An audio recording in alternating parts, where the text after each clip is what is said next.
أعوذ بالله من الشيطان الرجيم بسم الله الرحمن الرحيم ألف لام ميم تنزيل الكتاب لا ريب فيه من رب العالمين أم يقولون افتراه بل هو الحق من ربك لتنذر قوما ما أتاهم من نذير من قبلك. Sebenarnya yang namanya hafal Al-Quran itu mau atau tidak mau, karena kita di sini dituntut sesuai dengan kemauan kita sendiri, kita mau atau tidak.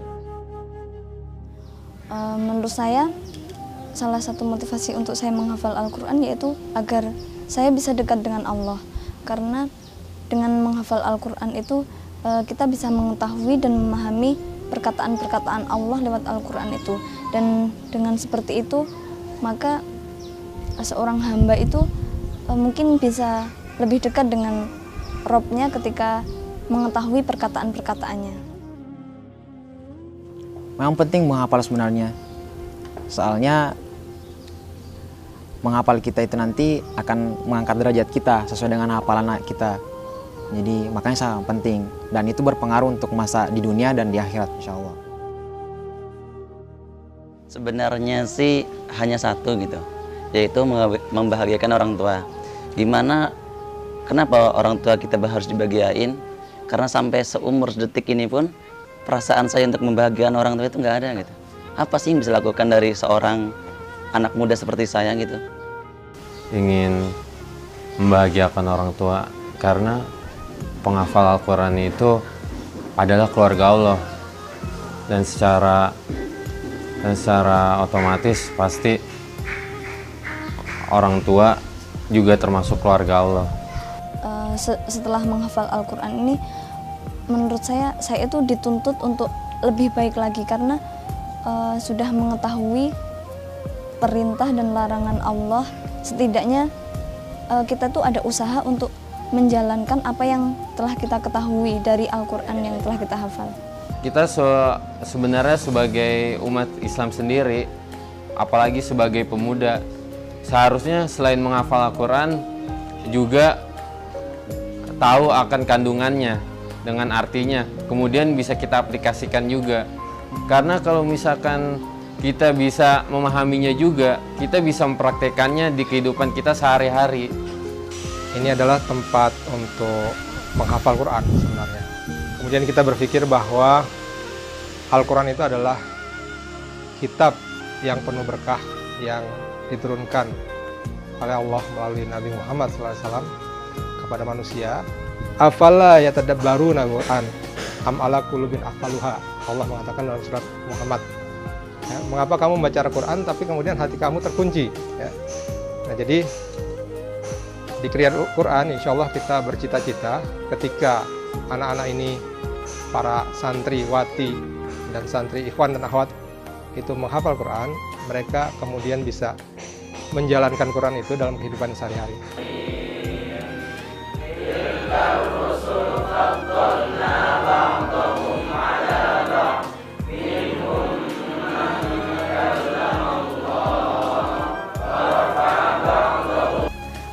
Santri tersebut kita motivasi dengan beberapa keutamaan dari Al-Quran. Seperti Rasulullah SAW sabdakan, khairukum man ta'allama al-Quran wa 'allamahu. Sebaik-baik kalian adalah orang yang mempelajari Al-Quran dan mengajarkannya. Dengan hadis ini tentunya si santri tersebut insya Allah akan sedikit termotivasi gitu kan. Coba menghafal satu ayat satu hari, enak rasanya. Pertama sih mulai boring, mulai bosan. Soalnya susah masuk menghafal. Kan tapi lama-lama rasanya pertama cuma dapat satu hari satu halaman, 3 bulan kemudian dapat 1 lembar, dan seterusnya 6 bulan kemudian bisa dapat 2 lembar. Itu karena sudah keasik gitu. Makanya coba aja dulu, itu yang paling penting. Kenapa sih Ustazah gitu kan? Padahal saya rajin menghafal gitu kan, dari bangun tidur sampai mau setoran tuh baca Quran terus gitu. Tapi kenapa saya cuma dapat 1 halaman gitu kan? Terus ya saya bilang ya sabar aja gitu ya. Tiap orang kan berbeda gitu ya. tidak sama antara si A dan si B gitu ya. Nah, tapi alhamdulillah dengan seringnya kita komunikasi, semangatnya untuk menghafal masih terus berlanjut. Bahkan sekarang bisa sampai 3 halaman ya. Awalnya saya pernah berpikir sebelum berniat untuk menghafal Al-Quran, menurut saya menghafal Al-Quran itu adalah pekerjaan yang sangat sulit sekali. Apalagi saya melihat Al-Quran segini tebalnya. Apakah mungkin orang manusia biasa seperti saya ini bisa menghafalkan Al-Quran 30 juz? Tapi setelah saya coba-coba untuk sering membaca Al-Quran dan mencoba sedikit demi sedikit menghafal, ternyata menurut saya Al-Quran itu nggak sesulit apa yang saya kira. Dan saya yakin saya bisa menyelesaikan hafalan 30 juz. Dapat hikmah. Kalau apabila misalnya nggak bisa masuk, cari inspirasi yang lain, cari tempat-tempatnya, sehingga melupakan kita dengan ayat tersebut, ayat-ayat yang nggak bisa masuk itu. Akhirnya pas udah teriak, udah keluar semua kan, frustasi semuanya. Pas menghafal, alhamdulillah lancar, seperti itu. Hambatan banyak. Kenapa banyak? Karena saya emang backgroundnya bukan dari awal pesantren gitu. Dari pertama SD, SMP, SMA, semua negeri. Begitu ketika masuk pesantren Geria Quran ini, ada terasa beban berat. Yang pertama saya rasakan adalah sulit menghafal. Bagaimana dibilang sulit?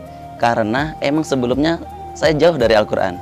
Dalam arti membaca atau tilawah saja jarang.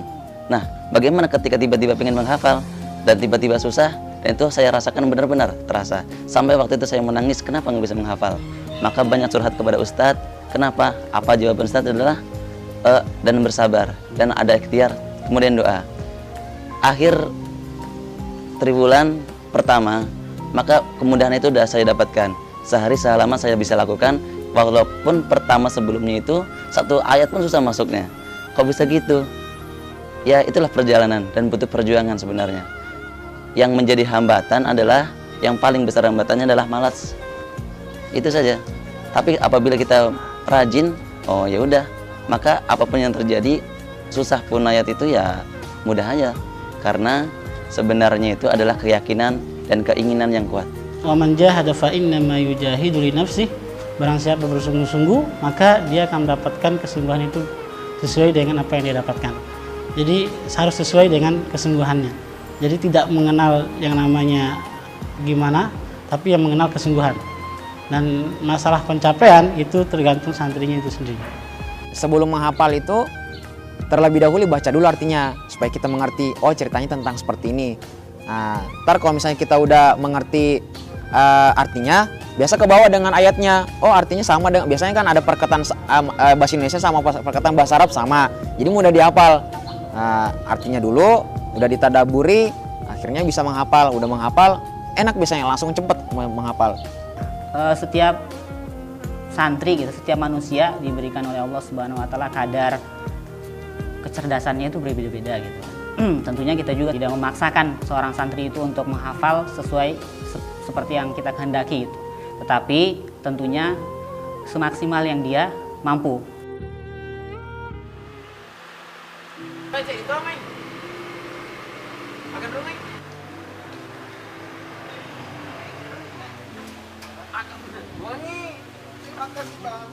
Orang-orang beriman itu bersaudara, sehingga di Geria Quran antara asatis dan antara santri itu tidak ada yang membedakan, sehingga mereka mengeluhkan apa saja mereka akan ngomong langsung kepada asatisnya. Dan begitu pun asatis ketika mendapatkan santrinya mungkin hari ini futur, hari ini mereka malas, hari ini mereka jenuh, langsung ditanyakan kepada santri yang berkaitan, sehingga satu sama lain itu saling melengkapi.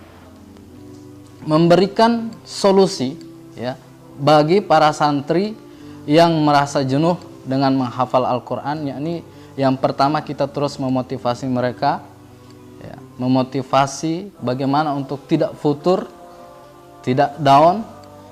Kemudian kita juga punya rekreasi, misalnya semacam tahun baru itu kita mengadakan malam bina iman dan takwa. Itu pernah di Masjid At-Tin Taman Mini dan di Masjid di Bank Indonesia. Kami juga memberikan semacam tambahan pelajaran, ya. Jadi bukan melulu untuk menghafalkan Al-Quran, tapi kita juga punya program yang lain semacam pelajaran fikih, hadis, dan juga sakofah Islamiyah. Kemarin sih dalam program itu ada kursus bahasa Inggris, kursus menyetir mobil. Nah, jadi yang program-program di luar Al-Quran. Terus perpustakaan juga ada gitu untuk menambah wawasan lain anak-anak di sini. Kami juga punya program semacam olahraga, ya. Jadi ada futsal, ada bulu tangkis, ada sepak takraw, ada tenis meja, kemudian juga ada senam. Tentunya ketika ada santri yang melanggar gitu ya, ada santri yang tidak taat kepada aturan, kita punya aturan sendiri juga gitu ya, yang mana bahwa aturan ini berlaku bagi semua santri gitu ya. Kalau mereka melanggar, maka kita berikan sanksi tersebut. Misalnya kalau secara aturan si santri enggak setora hafalan gitu dalam hari itu, tentunya itu akan dipanggil gitu kan, seperti itu, diberikan peringatan dulu gitu, kenapa dan sebagainya, kemudian kita motivasi. Kalau masih juga tidak bangkit gitu, tidak termotivasi, maka kita berikan peringatan gitu kan, seperti itu, peringatan tertulis, bahkan mungkin kita telepon orang tuanya. Tetapi kalau misalnya dengan seperti itu juga masih nggak bisa, ya apa boleh buat, kita akan bertindak untuk mendeonya.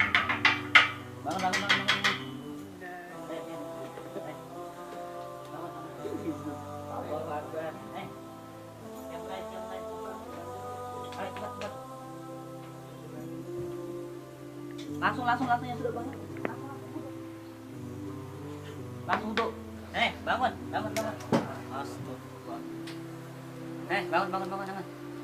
Tidak manja.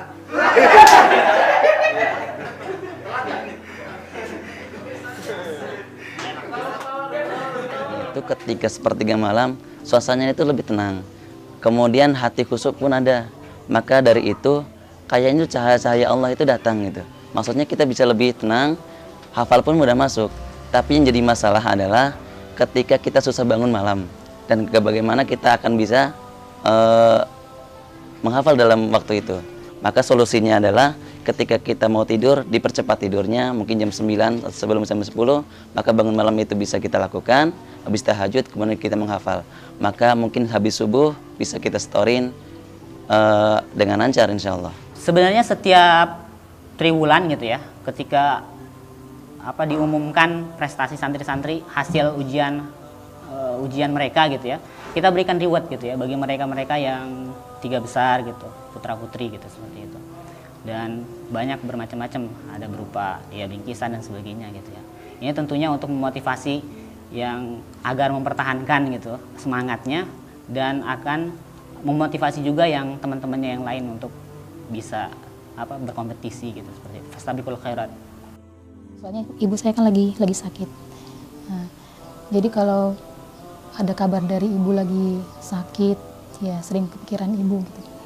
Apalagi semenjak saya menghafal di sini, ibu udah 2 kali menjalankan operasi.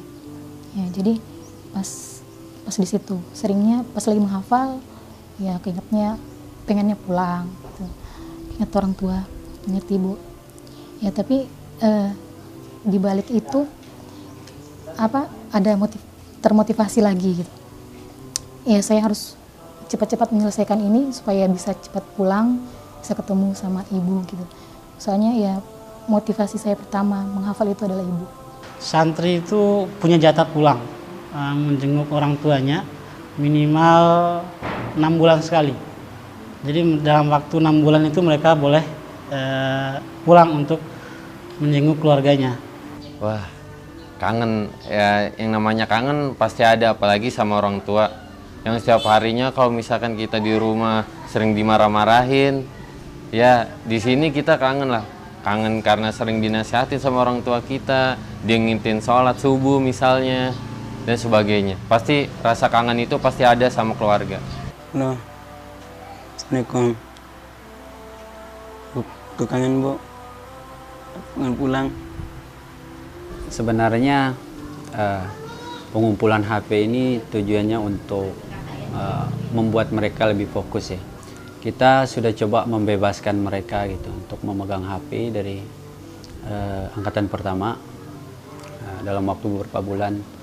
Ternyata HP ini dampaknya sangat banyak gitu, membuat para santri ini kadang-kadang dia lalai, setoran hafalannya kadang jadi terganggu dengan adanya HP ini.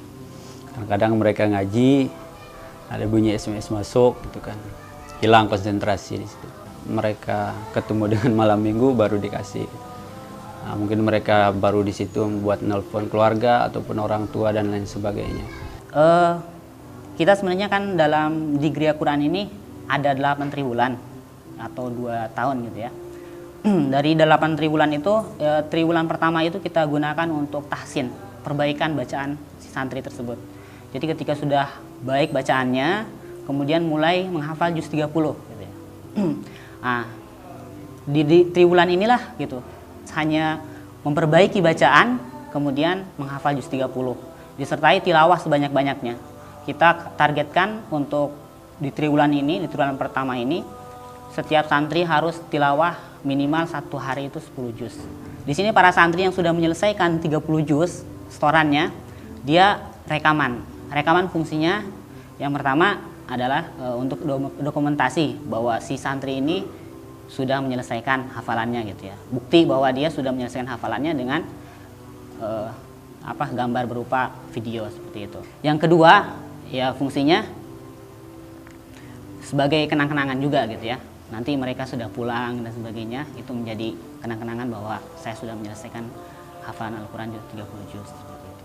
Pas saya kesini itu kan tahun 2013 ya. Sebelum kesini itu orang tua saya itu mengalami kecelakaan sama kakak saya dan kaki beliau patah, dan saya kesini itu benar-benar nekat dan berharap ada perubahan yang lebih baik lah. Saya pergi itu ya, saya melihatkan kondisi keluarga, ibu dalam keadaan sakit dan di rumah ya cuma ada adik dan ayah yang kerja gitu. Awalnya sih ibu sempat khawatir gitu, jauh banget gitu, saya kan dari Riau ke sana. Awalnya sempat ragu ibu. Untung ada kakak yang ngasih masukan kepada ibu, ya ini kan untuk menghafal Al-Quran gitu. Insya Allah itu sesuatu yang bagus dan insya Allah dijelaskan manfaatnya menghafal Al-Quran itu apa. Terus insya Allah nggak akan sia-sia gitu. Ya, jadi ibu ya, kalau ibu bilang kalau benar-benar niat kamu bagus dan insya Allah itu bagus ya ibu ridho. Sebelum UN itu kan kita ada namanya motivasi sebelum UN. Nah situ kita disuruh milih untuk tulis satu cita-cita kamu terbesar. Nah di situ entah kenapa mungkin kode juga dari Allah. Saya waktu itu nulis hafiz Quran. Entah kenapa mungkin Allah menerima doa saya dan kemudian saya masuk di sini. Dan di situ juga selama masa-masa saya mau masuk perguruan tinggi negeri itu kuliah, saya berpikir kok saya merasa ada yang kurang. Kalau misalkan kuliah aja kayaknya cuma jadi orang-orang biasa aja, nggak bisa jadi orang yang berpengaruh di tempat kuliah itu juga. Mungkin dengan menghafal Al-Quran itu saya bisa menjadi salah satu orang yang berpengaruh. Sebelum kesini itu saya kerja 1 tahun. Kerja 1 tahun itu di bidang desain grafis. Nah waktu itu di suatu subuh saya pingin sekali ke masjid. Karena memang boring begitu kan. Suatu subuh datang ke masjid, ketika di situ ada masjid besar, masjid kecamatan, ada seorang imam hafiz beliau, namanya Ustadz Hilman. Nah begitu saya ikut saf pertama saya sholat, dan itu merasakan khusyuk yang sebelumnya tidak pernah saya rasakan. Ayat yang dibaca panjang banget, yaitu surat As-Sajdah, dan rasanya itu indah sekali, dengan bacaan mirip dan persis sekali identik dengan Syekh Al-Ghamidi. Dari rakaat pertama saya sudah meneteskan air mata, indah sekali. Dalam hati saya, ya Allah, saya pingin seperti imam itu. Saya pingin sekali punya suara seperti itu, hafalan yang kuat itu. kemudian kemuliaan yang seperti beliau begitu. Kemudian saya dekati beliau, kemudian saya tanya keesokan harinya sampai akhirnya saya belajar ngaji dari awal sampai mulai setoran kecil, maksudnya dimulai dengan juz amma. Sebenarnya untuk menghafal Al-Quran itu sangat banyak rintangannya. Itu yang paling pertama yang harus kita pahami. Soalnya sebelum saya kesini, saya sempat berkelahi sama orang tua, coba aku cekcok segala macam, sampai diusir dari rumah pernah. Karena kebetulan orang tua dan semua keluarga dari orang tua saya itu belum ada yang pernah menjajaki di sarjana, belum pernah merasakan sarjana. Nah otomatis keluarga mengatakan, wah kamu harus kuliah. Nah pada waktu itu saya keterima SNMPTN. Makanya keluarga bilang, pokoknya kamu harus masuk di sini. Saya mengikuti pengajian. Pada suatu sebuah hari Ustadz itu mengatakan Al-Quran itu sangat menenangkan hati. Langsung cahaya dalam hati saya itu langsung bersinar gitu. Wah pokoknya saya harus menghafal gitu. Udah akhirnya orang tua nggak menyetujui, saya pergi ke Ustadz saya pergi ke rumah saya untuk membujuk orang tua saya, akhirnya saya bisa pergi. Dan saya datang ke sini walaupun tanpa orang tua memberi sesuatu uang jajan, dengan hasil sendiri cari gitu. Soalnya tapi alhamdulillah orang tua bisa mengerti sekarang. Ternyata Al-Quran itu sangat penting. Menghafal, ya seperti itulah menghafal. Cobai dulu aja. Dan kenyataannya bener. Itu tuh hati menjadi lebih tenang. Kemudian kita bisa menjadi lebih dewasa dan bisa memahami Islam lebih baik lagi dibanding dengan anak-anak muda zaman sekarang.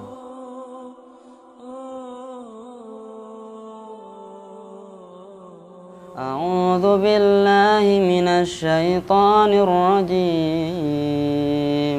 Bismillahirrahmanirrahim.